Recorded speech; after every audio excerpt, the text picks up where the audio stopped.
আমাদের সমস্যা হয়েছে, কিছু কিছু লোক আছে আশিক রাসূলের কথা আমরা যে আলোচনা করি শুনে তো দীর্ঘদিন ধরে শুনে আসছে, কিন্তু শোনা, বলা আর আমল করা এক জিনিস না। আমলও করে না, আর শুধু ওয়াজ করে বৈশা চার দোকানে গপ্প করবে, কিন্তু আমল করবে না। আর মানুষের দুর্বল পয়েন্টটা তারা জানে। কিছু লোক আছে ওলি আল্লাহদের দরবারে সব ভালো মানুষ যায়, এটা বিশ্বাস করেন না। ওলি আল্লাহর দরবারে আসে খারাপ লোক বেশি, ভালো মানুষের মধ্যে তারা যারা কোনো বিপদে পড়ে তখন আসে।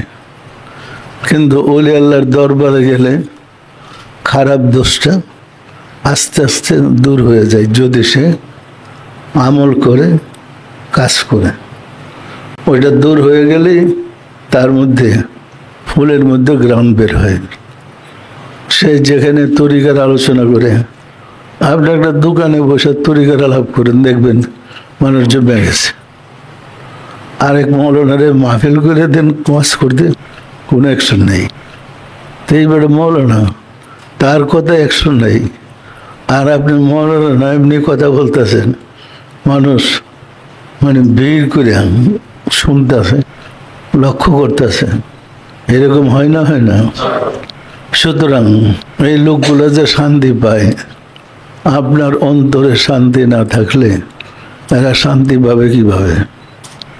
আপনার কথায় যার কথা বলতেছেন শুনে যে সে মুগ্ধ হয়ে যায়, কেন? ওই গ্রানে। সুতরাং ওইগুলোর ব্যাপারে কিছু কথাবার্তা আছে আমাদের এখানে। যেহেতু বাইরে থেকে বিভিন্ন সময় বিভিন্ন লোক আসে, আমরা তো কাউকে না করতে পারি না যে তোমার তরিকা দেবো না।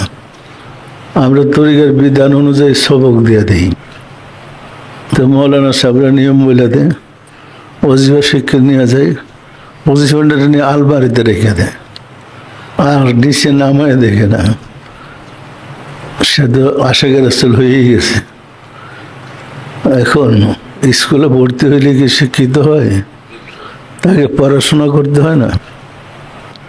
এখন যেমন বিশ্ববিদ্যালয়ে ভালোভাবে যায়, মা বাপে তো টাকা পয়সা দিয়ে পড়ায়, ওই দিক থেকে অস্ত্রের ট্রেনে নিয়ে আসে। এটা শুরু হয়েছে না, হয় নাই?